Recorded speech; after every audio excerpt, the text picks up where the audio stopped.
ఎమ్మెల్యేలు ఎందుకు బయటకు వచ్చారు అనేది ఎమ్మెల్యేసే చెప్పాలి, నాకు తెలియదు. ఎందుకంటే ఒక్కొక్కరికి ఒక్కొక్క కారణం ఉండొచ్చు. వాళ్ళు ఎందుకు బయటకు పోయినరో ఏందో ఆ జడ్జిమెంట్ చేసేటటువంటి పరిస్థితిలో నేను లేను. నేను అప్పుడు అక్కడ నన్ను జైల్లో ఉంచినటువంటి సందర్భంలో చాలామంది ఎమ్మెల్యేస్ వెళ్ళిపోయారు.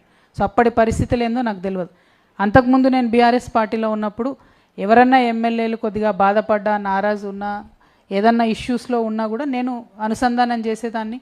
వాళ్ళను అట్లా కాదన్నా ఇట్లా అని సంజాయిస్తుంటే పార్టీలో మనం ఉండాలి, బలంగా పార్టీ కోసం పనిచేయాలని చెప్పి అనేక మంది ఎమ్మెల్యేతోని సత్సంబంధాలు పెట్టుకొని వారిని పార్టీలో ఉండే విధంగా నేను చేసిన. కానీ ఆ తర్వాత మొన్న 10 మంది ఎమ్మెల్యేలు వెళ్ళిపోయినరు. ఎందుకు వెళ్ళిపోయినరు అన్నటువంటి విషయం అయితే నాకు తెలియదు. నా విషయానికి వచ్చినట్టయితే నేను పార్టీ కోసం చేసినటువంటి అనేక కార్యక్రమాలను దృష్టిలో పెట్టుకోకుండా అన్ఫార్చునేట్లీ పార్టీ ఏకపక్ష నిర్ణయం తీసుకొని నన్ను బయటకు పంపింది కాబట్టే నేను బయటకు వచ్చిన. నేను బయటికి రావాలనుకోలేదు, బయటపడాలనుకోలేదు. అసలు ఎన్నడూ కూడా నా బాధను లోపలే ఉంచుకున్న తప్పితే బయటికి చెప్పలేదు. కానీ అనివార్య పరిస్థితుల్లో ఇవాళ చెప్పాల్సి వచ్చింది కాబట్టే నన్ను పార్టీ సస్పెండ్ చేస్తే పార్టీ ద్వారా వచ్చినటువంటి ఎమ్మెల్సీకి రాజీనామా చేసిన, పార్టీ ప్రాథమిక సభ్యత్వానికి రాజీనామా చేసిన, నా ప్రజల దగ్గరికి మళ్ళీ నేను వెళ్తా ఉన్నా. నాకు తెలియని తెలంగాణ కాదు, కొత్త తెలంగాణ కాదు, మొత్తం నేను తిరిగిందే ప్రతి ఊరు ప్రతి మండలం. మళ్ళీ ఒకసారి వెళ్ళి అందరినీ కలుస్తా, నా బాధ పంచుకుంటా, వాళ్ళ బాధ తెలుసుకుంటా, పరిష్కార మార్గాన్ని వెతికేటటువంటి ప్రయత్నం చేస్తున్నాను.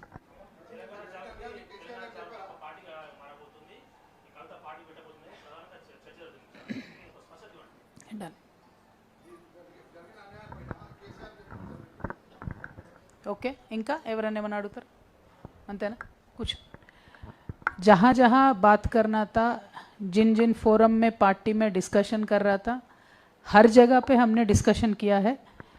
और लगातार डिस्कशंस के बावजूद चंद लोगों का पार्टी में अनफॉर्चुनेट तरीक़ा से अपर हैंड होते रहा. और ये अपर हैंड होने में कोई प्रॉब्लम नहीं है, लेकिन पार्टी को जो नुकसान देने वाले लोग हैं उनका अपर हैंड होना सारे पार्टी के लिए नुकसान है. तो सिर्फ मैं अपनी बात नहीं कर रही हूँ, मैं हमेशा पूरे पार्टी का ही बात करती थी, आज भी पूरा पार्टी का ही बात करूँगी. कोई भी ऑर्गेनाइजेशन, जागृति हो या बीआरएस हो, जो कांग्रेस हो, अगर वो ऑर्गेनाइजेशन के अंदर आप हो, जिम्मेदारी आप कुछ लेते हो तो पूरी शिद्दत के साथ काम करना चाहिए. लेकिन धोखेबाज लोगों का आज अपर हैंड हुआ है. धोखेबाज लोगों ने केसीआर साहब के इर्द गिर्द जमा होके पूरे पार्टी को नुकसान आज पहुंचाया है. तो वही मेरी प्रॉब्लम है, उनके वजह से ही आज पार्टी से मैं बेदखल हुई हूँ. Thank you.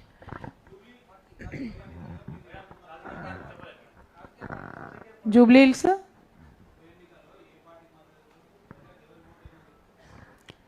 హిల్స్ ఉప ఎన్నికతో మేము పెద్దగా మాకు ఇంట్రెస్ట్ లేదండి. అది చిన్న ఎన్నిక, అన్ఫార్చునేట్లీ ఒక ఎమ్మెల్యే గారు చనిపోవడంతో వచ్చిన ఎన్నిక. మేమైతే ఏం స్టాండ్ తీసుకోదలుచుకోలేదు, మాకు సంబంధం లేదు. మాకు ముందు నుండి హైదరాబాద్లో మంచి క్యాడర్ ఉంది.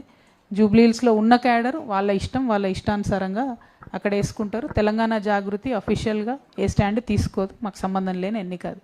Thank you. జై తెలంగాణ.